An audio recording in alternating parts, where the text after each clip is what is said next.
कुछ दिन पूर्व मैं एक ऐसे समारोह में गया जहाँ मेरा बहुत विश्वास था और मैं वहाँ आज से नहीं 7-8 साल से जा रहा था। एक रिश्ता निकल आया था उनको। वहाँ जब बेरुखी हुई तो मुझे जानना चाहा कि इनकी पूर्व हिस्ट्री क्या है। तो मैंने देखा उसका जो लड़की जो थी वो 64 साल की थी। वो अपने पति से अलग थी, बच्चा उसके पास आता नहीं था, पर उसके पास बाप की संपत्ति का एक हिस्सा था और टीचर भी रही थी वो, तो उसको काफ़ी पैसा आ रहा था।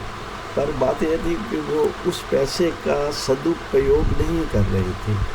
उसकी कोई दिमागी हालत ऐसी थी कि वो अगर उसका बच्चा उसके साथ नहीं रहना चाहता था, हस्बैंड नहीं रहना, अच्छा उसका भाई से भी नाता, बाप माँ के मरने के बाद उसका नाता भाई से भी टूट गया था।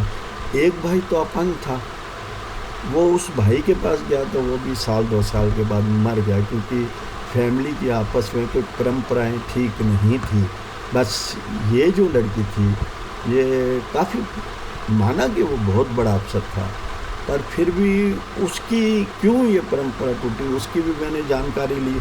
क्या ली कि वो जब बीमार हुआ था तो जिस हॉस्पिटल में भर्ती हुआ था, जवानी की चीज़ बता रहा, लड़की का बाप की, तो उसका एक स्टाफ के साथ मोहब्बत चल गई। ऑलरेडी उसकी सगाई हुई थी, तो उसने वो तोड़कर उसके साथ शादी करनी चाहिए। तो परिवार ने इस बात को बुरा माना, तो सभी ने उससे रिश्ता तोड़ लिया। अब ये उसी बाप की बेटी थी। इसके अंदर सांस्कृतिक इंतजार, अकड़ की भावना थी, हर आदमी को नीचा दिखाने की भावना थी। अब वो क्या था कि हर एक को नीचा दिखाने की, और फिर पैसे से भी तंगी थी। मिस्त्रियों के पैसे ना देने, ड्राइवर के पैसे ना देने, कार 25 लाख वाली रखनी, बड़ा भारी कुत्ता साथ लेके जाना। जहाँ भी समारोह पे 2-3 बारी मेरे आए तो मेरे कुत्ते के रहने का अरेंजमेंट कर दो। मेरे नौकर, मैंने यार ये क्या बेकार की बातें हैं, मैं तेरे कुत्ते का अरेंजमेंट क्यों करूँ, मैं इतनी बड़ी मुसीबत क्यों ले लूँ। तेरा 2 टन का कुत्ता है, कौन संभालेगा, कोई काट जाएगा, नहीं मेरे ड्राइवर के रहने का। पर मैं तो यार इससे अच्छा अपना, वो ज़्यादा अच्छा। जब हमें भी बुलाती थी छोटे छोटे काम के लिए, छोटा सा हवन है, आ जाओ यहाँ, आ जाओ यहाँ, आ जाओ। भाई क्या ज़रूरत क्या है तुम्हें हमारे साथ इतना ऊपर हावी होने की।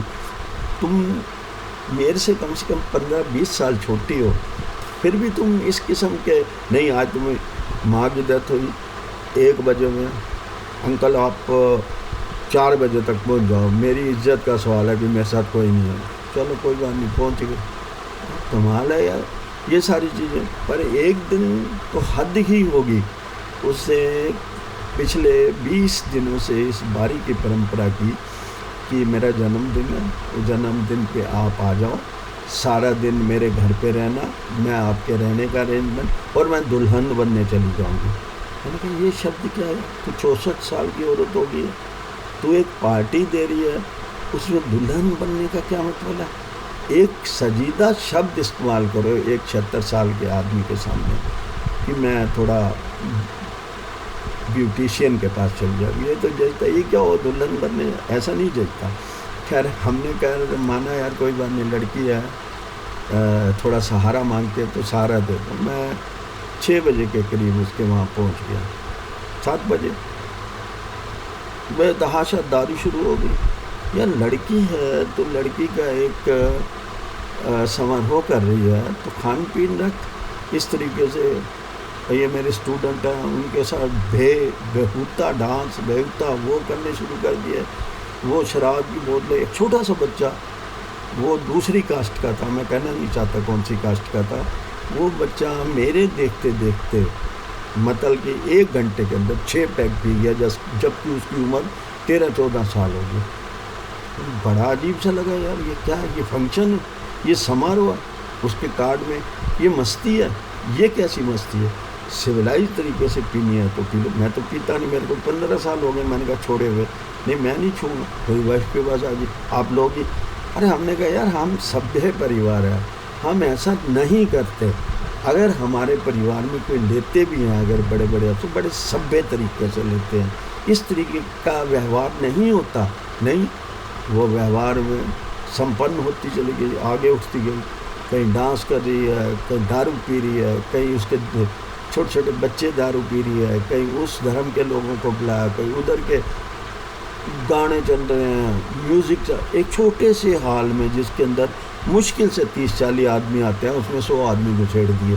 किस लिए लोग आ रहे थे भाई? एक औरत फंक्शन कर रही है और वो अपने आप को मॉडर्न करती है, दारू भी मिलेगी वहाँ, अच्छा एक दूसरे के साथ डांस भी मिलेगा, और फिर उसके साथ सारी चीज़ें। मुझे नहीं अच्छा लगा, मैं वो फंक्शन छोड़ के जाने लगा। मैंने कहा मैं जा रहा हूँ, मैं रोटी नहीं आप रोटी खा के जाओगे अंकल, आप रोटी खा के जाओगे, ऐसे नहीं जा सकते। तो खैर मैंने रोटी के लिए रुक गया, रोटी तो खाई। उसके बाद कहा जी आप कुछ बोलें, मैंने कहा बोलने वाले बहुत थे ना, बोल गए ना, फालतू में ज़बरदस्ती बुलवा रही है आप, कोई बाप बेटी का डांस करवा रही है, कोई वाइफ हस्बैंड का किसी के साथ तू कर रही है। मैंने कुछ नहीं कहा, मैं उठ के चला गया। इतने बड़े फंक्शन में 2-4 बच्चों के लिए किताबें बांटने के लिए सारे मेहमानों को रिटर्न गिफ्ट किताबें दें। अरे मैंने कहा किताबें, मैं दिल में सोचा था, मैंने कहा कोई नहीं, मैंने कहा इसके साथ कहेंगे तो ये बदतमीज़ी करेगी, बहुत ज़्यादा बदतमीज़ी। तो बहुत सारे ऐसी चीज़ें थी जो मेरी सभ्यता पे नहीं जम रही थी, और मैं उस सभ्यता का व्यक्ति भी नहीं था, और मैं चला गया। उसके बाद तो उसने शो डाल दिया, ये कर दी, मेरी बेइज्जती। उसको ये चाहिए था कि आके माफ़ी मांगती दूसरे दिन, अंकल आपके साथ क्या हुआ, आप क्यों चुपाया? उसने तो धड़ाधड़ कोई क्या क्या लिखना शुरू कर दिया, क्या क्या नहीं कर दिया। यार बेतुकी बातें। तो मुझे अपने को बहुत ज़्यादा अफसोस हुआ कि मैं 7 सालों से इसका हर साथ दे रहा था। क्यों दे रहा था? असभ्य के रूप में, कभी ड्राइवर, कंडक्टरों, नौकर, चाकरों, उसके लिए। तो मैंने खुदा से, ईश्वर से माफ़ी मांगी कि भैया हमें अपनी संस्कृति चाहिए, हमें अपनी ज़िंदगी चाहिए, हमें ये ज़िंदगी नहीं चाहिए जो ज़िंदगी है। तो मैं वहाँ से उठ के आ गया, मैंने आज तक फिर परवाह नहीं की। यह एक हिस्सा थी हमारी पारिवारिक संस्कृति का।